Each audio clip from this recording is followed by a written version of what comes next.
Bueno, vamos a continuar, ¿no? En todo caso, antes de darnos los últimos minutos para el trabajo, no estaba- eh, estábamos revisando lo que es la deontología jurídica. Y bueno, la deontología jurídica es como la aplicación a las profesiones de la aplicación de la ética al ejercicio de las profesiones o de los oficios, ¿no? Como les había dicho al principio de la clase. Bueno, vamos a seguir admitiendo a los compañeros y entonces estábamos viendo las identidades, o las similitudes y las diferencias, ¿no? Entre lo que es la moral y la ética. Y ahora vamos a ver lo que es la deontología profesional, ¿no? Como el, el deber ser o lo que debe ser hecho, ¿no? En el rubro de cada una de las profesiones o de la actividad profesional, ¿no? Por lo que existe la deontología del médico, del ingeniero, del abogado y el, en cada una de de estos rubros, hoy por hoy existen normas deontológicas o lo que se conoce como códigos de ética, que se establecen para señalar las directrices y las obligaciones o los deberes, ¿no? De cada profesional en el ejercicio de sus funciones.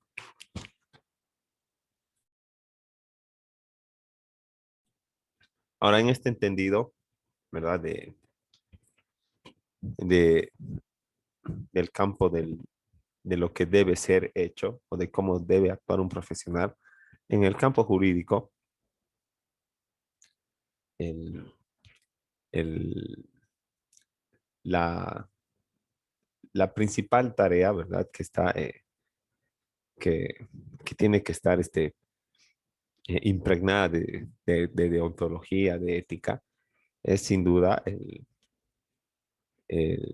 el ejercicio de la actividad del juez, ¿verdad? Porque los abogados podemos ser notarios, podemos ser asesores legales, podemos ser oficiales de registro civil, ¿verdad? Podemos ser abogados en ejercicio libre, ¿no? Pero en definitiva, ¿no? Podemos ser docentes, ¿no? Pero en definitiva, la principal tarea de un jurista, ¿no? O el rol más importante que cumple es al momento de ejercer la tarea de juez, ¿no? Entonces, para ejercer esta tarea de juez, ¿verdad? Tenemos que actuar de acuerdo a los principios morales, pero también es indispensable tener un buen conocimiento de la ley y de la jurisprudencia y la práctica de nuestros tribunales, ¿no? Para poder matizar ambos y resolver los casos que se ponen al conocimiento de cada uno como jurista, ¿verdad? De cada uno de los jueces, ¿no? Cuyas resoluciones, ¿verdad? Indudablemente van a estar impregnadas o plasmadas de la moral individual de cada uno de ellos, ¿no? Porque el juez tiene sus valores, el juez del juzgado número uno tiene sus valores y sus principios y su escala, ¿verdad? De prioridades, lo propio el del número 2, el del número 24, ¿no? Y a pesar de que estamos hablando de un, este, de un mismo cuerpo legal que tenemos que aplicar y tal vez de situaciones con condiciones análogas, ¿verdad? Estas, esta moral, ¿no? Hagan eh, que las resoluciones tengan tal vez un matiz un poquito diferente, ¿no? Y uno esperaría que obviamente al ser una sola institución, ¿verdad? Y todos los juzgados representar al, al Consejo de la Magistratura deberían tener pues el mismo, un criterio uniforme, ¿verdad? Y bueno, en realidad el- varía el criterio de cada uno de los juzgadores y siempre es de acuerdo a esto, su moral individual, a sus valores, sus principios. Y a veces es solamente porque le caes mal, ¿verdad? O no le gusta tu cara, pero eh, ha pasado que un colega tenía el mismo proceso y la misma demanda ha hecho, ¿sí? ¿Verdad? Eh, no tenía nada de diferente. Bueno, la reacción era así un poco diferente, pero no tenía ningún elemento de más ni de menos, ¿verdad? Y a mí, eh, a mí primero me observó una cosa, luego otra, ¿no?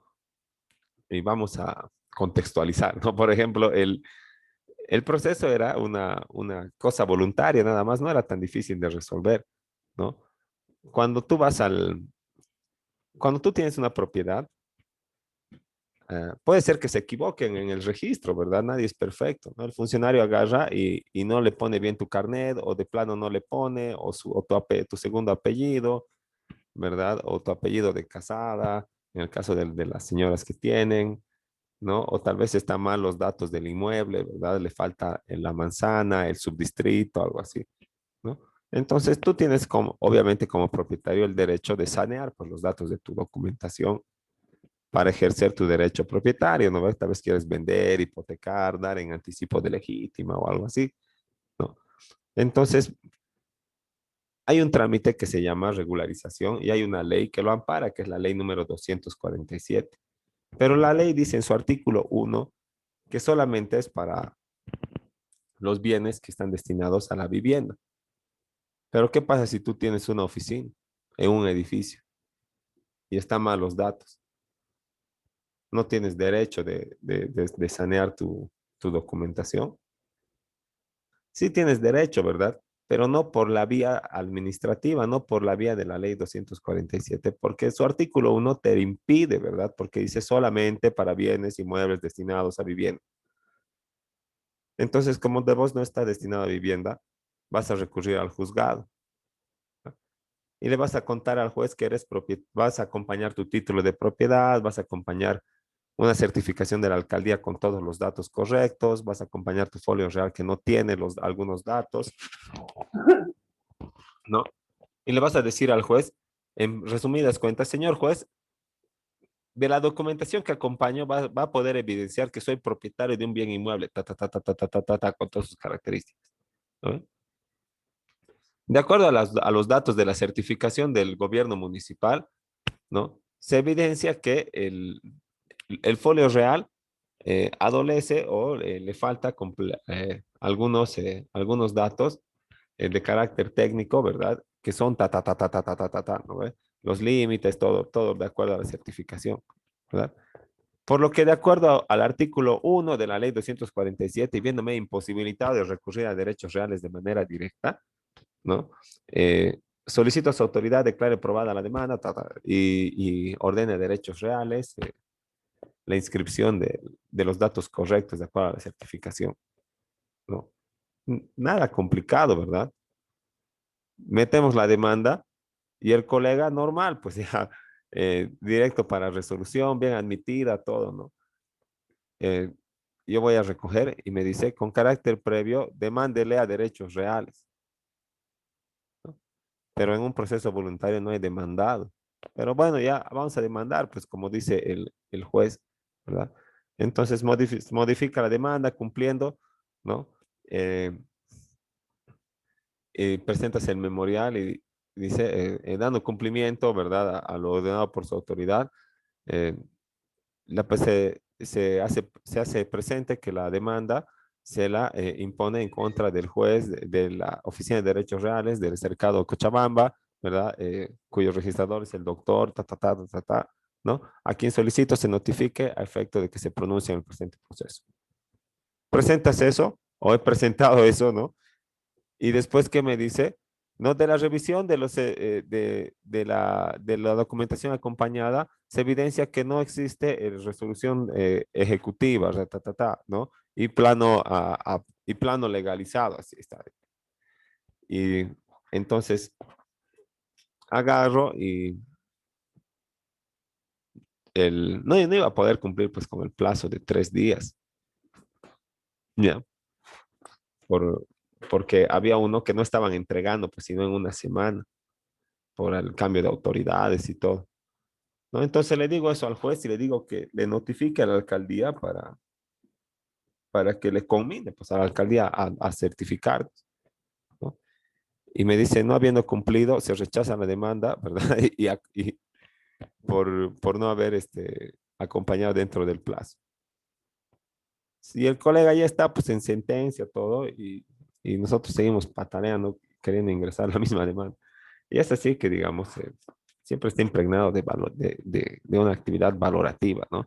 De esto de la función judicial, ¿verdad? Y entonces, más que nada, tiene que tomar en cuenta siempre estas normas de ontológicas o de ética, ¿no?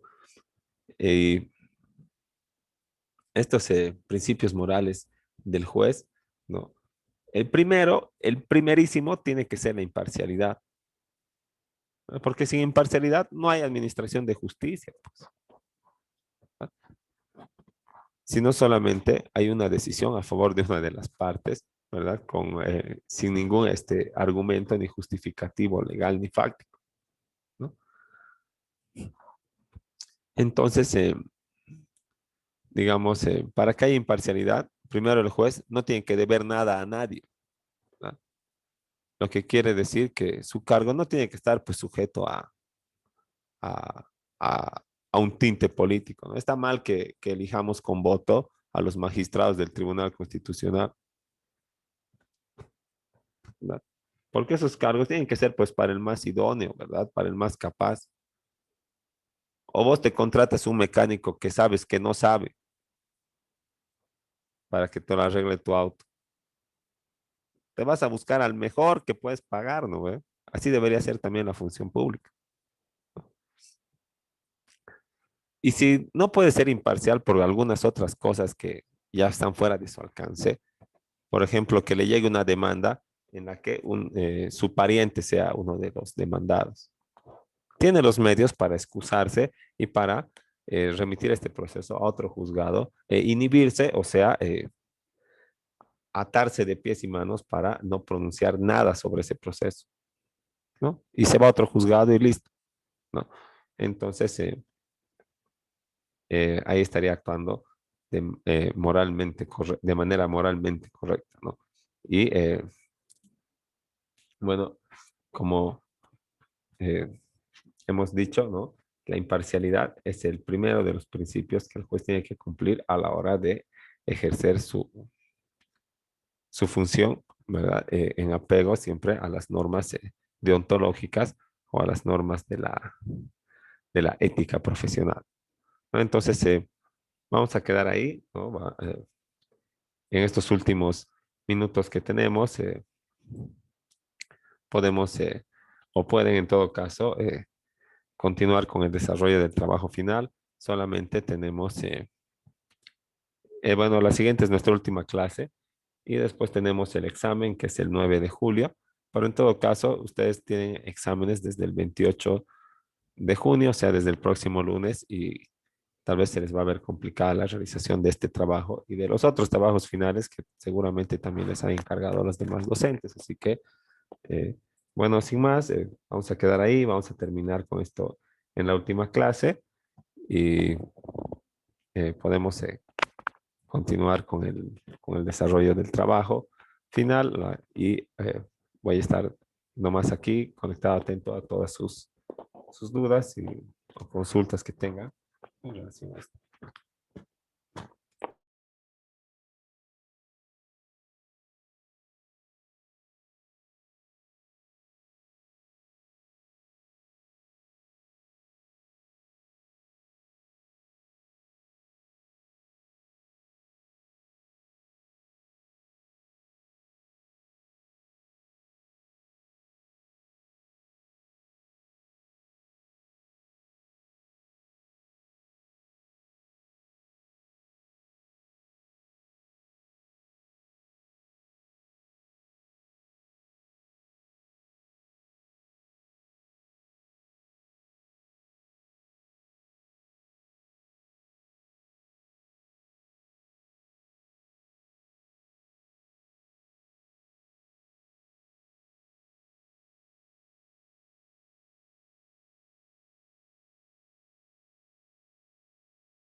mientras se realizan el trabajo, no se hayan olvidado o revisen si no se han olvidado poner su nombre en el chat grupal, en esta parte también, para contabilizar la asistencia, ¿no? Que es, como les he dicho, es importante para aquellos que tengan que optar a una segunda instancia en cualquier materia, tienen que tener, en la materia que tengan que dar segunda instancia, tienen que tener el 80% de asistencia registrada, así que eh, eso es importante, ¿no? Por lo demás, en estos últimos minutos, ¿no? Pueden seguir con la elaboración del trabajo final.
Eh, bueno, en cualquier momento se corta la sesión, entonces nos vemos en la clase última que sería mañana y en la misma hermenéutica no terminamos de avanzar este tema la parte que nos falta y nos damos los últimos minutos para realizar el trabajo y luego nos estaríamos viendo la fecha del examen final que incluye las preguntas eh, bueno, del primer, del segundo parcial y estos últimos dos temas, ¿no? Eh, entonces, bueno, nada más, nos vemos mañana que se nos corta en este momento, ¿no? Hasta luego.